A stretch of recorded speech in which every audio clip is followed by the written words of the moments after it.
Good morning, welcome back to the vlog. Today's gonna be a special one because the title is not clickbait. That's right, Kim and I bought a house here in Vietnam, here in Da Nang City. This is your village right now. This is where we currently live. We're renting. We're paying about $1,700 a month, about 45 million dong. This is not where we bought the property. This is the Son Cha Peninsula, which is more of the tourist side. This neighborhood is not very touristy, but this side of the river, here's the river, is very touristy, and then that side is a lot more local. So where we bought our house is all the way over there.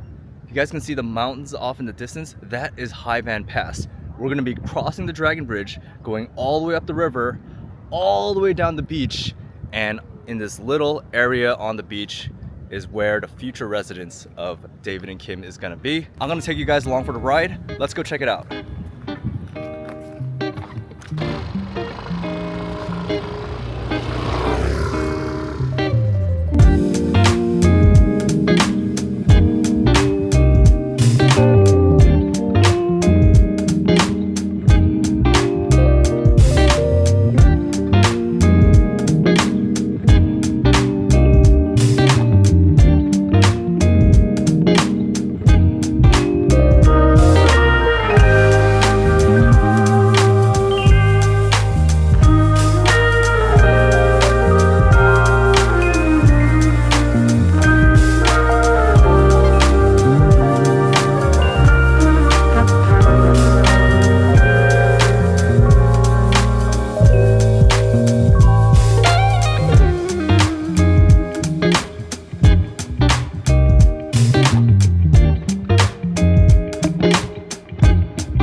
Welcome to the beautiful 10K beach. Ignore the helmet hair here. I got a little bit of helmet hair. So we are at 10K beach, which is on the north side of Da Nang. This is a beach that's relatively unknown. Now this entire neighborhood is called 10K. It's not just 10K beach, but let me show you why I think this place is so beautiful.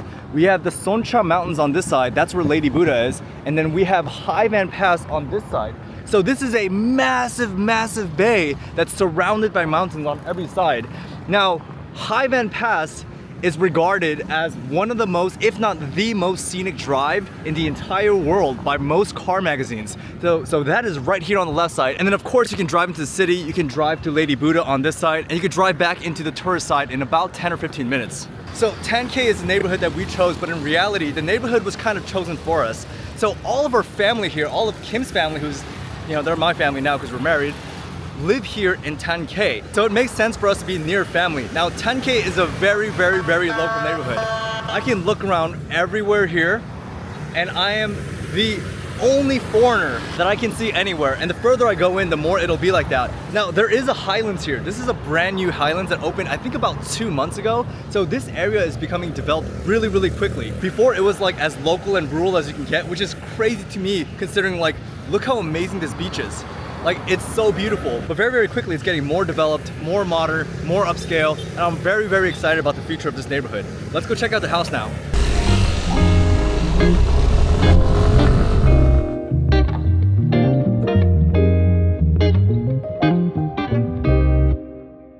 So that's the beach right there, and you guys ready for the grand reveal of the house? The moment you guys have all been waiting for. Here it is. Wow! Womp womp. Okay, so I misled you guys a little bit. It's not quite a house yet. It's a patch of dirt. So we actually ended up buying a lot of land, and the reason we did is because houses in this neighborhood don't really come up for sale that often. This lot has been empty for a really, really long time, and it had fences up and it was completely walled off, and the developer was gonna build like this huge mansion. And we actually told them, hey, it looks like you guys have halted construction. If you guys ever want to sell the land, please sell it to us. Now, one day we were in this neighborhood visiting Kim's uncle. We arrived at like 10 p.m. and we realized that they took down all of the walls and they cleared out all the grass and all of the trash. And we were like, uh-oh, what happened to this land? So we asked around the neighborhood when we learned that the landlord actually decided not to build a house, but to cut up the lot into 3 different plots and to sell it. Now, this is a problem because originally we wanted to buy this entire lot and build like a 15-room apartment for like all of our family to live in. But unfortunately, it turned out that the landlord already, within like 12 hours of making the decision, already sold 2 of these lots. So we were like, do not sell the 3rd plot, we want it. This was like 11 p.m. at night and we had to rush negotiations, rush getting the funds here to Vietnam, and we managed to lock in this plot literally the very next morning. So even though we didn't get the entire lot like we wanted to, we got the lot that we wanted, the one that we would want the most, and that's this corner lot. For some reason in Vietnam, the corner lots are not as desirable as in the West, but for us as Westerners, this is what we want. We will have an unobstructed view of the ocean once we build up to 4 floors, and literally the beach is like right here. Now, a little bit more context of this neighborhood. The people that have been watching the vlog for a long time already know this corner lot is our uncle. This corner lot is gonna be ours. And if you go down the street, not far, maybe like 10 or 20 feet, you'll find about 5 houses, I think 4 or 5 houses that belong to members of the family. So Kim's family really has roots in this neighborhood and probably has for like 80 plus years. So it just made sense when the opportunity came up that we had to jump on it. Now, Kim and I have been talking about getting land here in Da Nang for a long time, but I think it was one of those things that we kind of talked about, but was like only semi-serious about. But when the opportunity presented itself, we had to jump. I'm gonna go across the street to the beach, but we're gonna talk about price. We're gonna talk about the entire process. I'll see you guys on the beach. Oh, a little side quest. Comes out the beach water. Okay, cảm ơn nhiều. Before we go over to the beach, a little side quest just happened. I didn't know that my visa already arrived here, but another big announcement, I just got my 5-year visa in Vietnam because Kim and I are married. I am family of Vietnamese citizens and therefore I qualify for a 5-year visa. We'll talk about more of this later. This was not what I was expecting. It wasn't supposed to be part of this vlog. Okay, I found a little bit of shade under this tree. I don't know how long this video can go. This is probably the hottest day so far this year. It is 95 degrees Fahrenheit. I don't know how many C's that is, but it's a lot of C's. So let's talk about the details. So I'm giving kind of rough estimates because everything is in VND and the VND is fluctuating.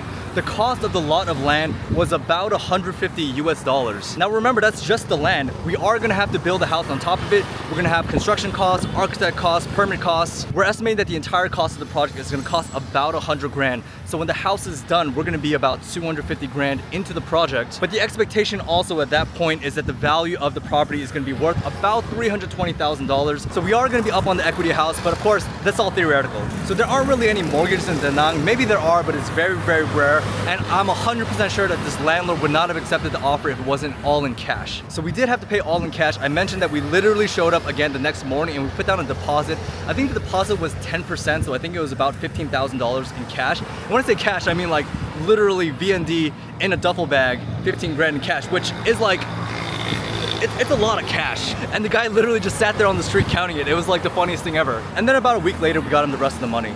Now we are gonna document the entire process of meeting up with the architect, construction, getting contractors, bidding, actually building the house, and even buying appliances and decorating the interior. So if you guys are new to the channel or if you guys haven't done so yet, make sure to subscribe to the channel. We're almost at 20,000, we're right there. It's gonna be a really fun process and I'm excited to have you guys along for the journey. Now, why did we buy the house? Obviously, it's mostly for the content. No, I'm just kidding. You guys already heard me say most of the reason is because it is in our family's neighborhood and the opportunity came up and we were kind of the ones that had dry capital available to be able to purchase it. So part of it obviously is for the family. The more property we have in the neighborhood, the more influence that we have and the more that we can feel comfortable in the area as well. On top of that, Kim's grandparents are in their 80s. They're living in San Diego right now, but they're actually considering moving back to Vietnam to spend the rest of the years here. So we are gonna build a house optimizing for the grandparents, assuming that they are gonna be the primary residents there. Now, I'm actually not sure if we're gonna live in this house. I think we are, at least we're gonna try it, but I'm not sure. So far, everything about Da Nang has been convenience. And even though we're not far away from the busy downtown area, 10 minutes, going from 0 minutes to 10 minutes to be in the thick of things, it's gonna be an adjustment. Also, this is a completely local area, which I do enjoy hanging out in, but once in a while, I want my avocado toast and my acai bowls and my hamburgers. I'm basic. Obviously, I can drive over there. Obviously, I can have it delivered on Grab as well. So these are little things that I'm complaining about. We're probably gonna try it out and we're gonna see from there. Now, I should mention that foreigners are allowed to buy an allocation of condos in Da Nang, but not land. You must be a Vietnamese citizen to buy land. Fortunately, Kim got her Vietnamese citizenship. You guys saw that I just got my 5-year visa. So Kim was able to buy the land under her name. Now, is Da Nang gonna be a permanent home for us? To be honest, probably not. However, I am confident that Da Nang is gonna be part of our life for the rest of our lives. And I think we're gonna spend 2 or 3 months here every year. And it's in our family neighborhood as well. So other family members here in Vietnam, in Korea, or Da Nang, when they come here, can stay there. And also, we have family here nearby that can take care of it when we're away. The final thing, of course, for all property, you have to consider it as an investment. Unless you're super rich, you're not buying property just as like enjoyment, just as like a toy. So even though this isn't a primary motivator, we are considering this as investment as well. So for starters, I cannot imagine any beachfront property anywhere in the world that will not become desirable in the future. Not to mention that I think that Da Nang has some of the most beautiful beaches in the world, and 10K here is still relatively untouched. Our front door is literally maybe like 200 feet away from the beach. I'm pretty sure that when I was younger, I'm a little, creaky now, but when I was younger, I could throw a baseball and probably hit our house. So I do think that the land will appreciate. I do think that especially this neighborhood is very up and coming, but there are reasons why I'm not considering this primarily as an investment property. First of all, if I really wanted to buy an investment property, I would buy a cash flowing property. I would buy something where I could build out multifamily property or apartments with commercial space on the bottom so that I could have cash flow coming in as rental. And of course, one of those units we would live in so that we wouldn't have to pay for rent. This property probably will never go out for rent. We're probably gonna live there, but even if we don't, we always need to have it available so that if family wants to use it, they can use it. And of course, we eventually see Kim's grandparents retiring here in Vietnam and living in this house, so we don't want to have a tenant in there. So if I was thinking like an investor, this would not have been the property that we would have gotten. But again, it's more of an emotional decision and a personal decision for our family and not so much of an investment. Secondly, people in the US really complain that houses are getting really expensive. The average house is about 6 times the average income for Americans. So take the average American household income, multiply it by 6, and that's about how much a house costs in the US on average. That's what we complain about as too expensive. Now in Da Nang, that number is 36 times. That's right, you take the average household income, you multiply by 36, and that's the average cost of a home here in Da Nang. So many would argue that we're in a bubble, many would argue that we're growing so fast that it makes sense. But regardless, if I was thinking from a purely investor standpoint, this probably wouldn't have been the place where I bought land. Now we're coming to the final reason why I wanted to buy land here in Da Nang. Over the last 2 days, across like 12 hours, I had the extreme privilege of meeting some of the leadership here in Da Nang. I got to meet the mayor, the vice mayor, the head of the Department of Science and Technology, and other people that are in charge of leading the tech and startup ecosystem here in Da Nang. Already, Kim and her family contribute so much to the city of Da Nang, whether it's through businesses, programs, charities, and the longer I stay here, the more I want to get involved. I want to contribute to the growth and the development of the city as well, and I think I could do so in a pretty significant way. Now, unfortunately, in capitalism, if a city is advancing and developing, the GDP is growing, you don't really benefit from that unless you own something in the city. So you can own a business, you can own a brand, but the easiest way to have ownership in a city is to own land. Any Vietnamese person that's owned land in Da Nang City over the last 10 years has benefited significantly. By owning land, they are participating in the upside of the city and the upside of the GDP, the growth, the wealth that's developing here. Not only do I see the growth and development around me contributed to by tons of people, but I too want to contribute significantly to that growth. And if the city benefits from it, I want to be part of the upside as well. Guys, if you haven't yet and you find this information useful, make sure to like this video. There's a new feature on YouTube. I think it's called a super hype or a super like or a super thumbs up or something. It's a brand new feature. It's free, but it really gives a strong signal to YouTube to push this video out to more people. I'm back to the weekly routine of vlogs here in Da Nang, and it's gonna be really exciting. We're gonna build a house. We're gonna do a lot more stuff. We're gonna have cool programs here. It's gonna be a blast. I think I had a lot more to say, but it is so hot here. I don't know if you guys can see, but there are beads of sweat dripping down my brow. I have so many cuts in this video because I'm just like, ugh. Guys, thank you so much for sticking with me all the way to the end of the video. That's gonna be it for me. I'll see you guys next week. Peace.